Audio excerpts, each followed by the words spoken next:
VOA news minute के साथ मैं हूँ सारा जमान। ईरान के 13वें सदारती इंतखाबात में वोटिंग का पहला हिस्सा अख्ताम को पहुँच रहा है। 6 उम्मीदवारों में से किसी एक के भी 50% से ज़्यादा वोट हासिल न करने की सूरत में वोटिंग का दूसरा राउंड एक हफ्ते बाद होगा। ओबामा इंतजामिया के मुताबिक अमरीका ने शाम में हुकूमत मुखालिफिन को हथियार फराहम करने का फैसला कर लिया है। एहलकारों का कहना है कि फैसला शामी हुकूमत की जानिब से कीमियाई हथियार इस्तेमाल करने के शवाहिद की रोशनी में किया गया। खबर रसाई इदारे AP के मुताबिक बरतानवी महकमा दाखिला ने एयरलाइंस को नोटिस जारी किया है कि वो अमरीकी नेशनल सिक्योरिटी एजेंसी के राज फाश करने वाले एडवर्ड स्नोडन को बरतानिया दाखिल न होने दें, वरना एयरलाइन को उसे मुल्क बदल करने के अखराजात बर्दाश्त करना होंगे। ये नोटिस आम लोगों की नज़र से दूर रखा जाना था।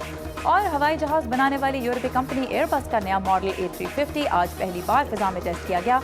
बोइंग 787 के मुकाबले के इस जहाज के एयरबस को अब तक 600 ऑर्डर मिल चुके हैं। ये था VOA न्यूज़ मिनट। मज़ीद खबरों के लिए आइए urdu VOA.com पर।